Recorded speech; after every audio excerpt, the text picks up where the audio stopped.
সুপ্রিয় দর্শক শ্রোতা ভাই বোন, ঈদের দিনের একটা চিরচেনা রূপ, একটা চিত্র হলো আমাদের সমাজে ছোট্ট বন্ধুরা, ছোট ছেলে মেয়েরা তারা বড়দের, গুরুজনদেরকে পা ছুঁয়ে সালাম করে থাকেন, কিছু হাদিয়া, কিছু উপঢৌকন, কিছু সালামি পাওয়ার উদ্দেশ্যে।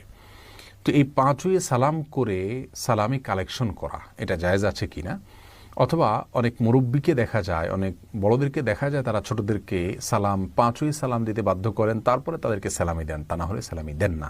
তো এই কাজটা কতটা সঠিক, আমরা সে বিষয়ে কথা বলবো। প্রিয় দর্শক, ইসলামে সালাম বলতে যে পরিভাষার কথা বলা হয়েছে, কোরআনে কারিমে রয়েছে পরিভাষার কথা এবং হাদিসেও রয়েছে। আল্লাহ সুবহানাহু ওয়া তাআলা কোরআনে বলেছেন, ইদা হুয়িতুম বিতাহিয়াতিন ফাহাইয়ু বিআহসানা মিনহা আও রুদ্দুহা। তোমাদেরকে কেউ যদি কোনো অভিবাদন জানায়, সালাম পেশ করে, তাহলে সে যে ভাষায় সালাম পেশ করেছে তুমি সেই ভাষায় তাকে সালাম ফিরিয়ে দাও, জবাব দাও, ফিরতি সালাম দাও।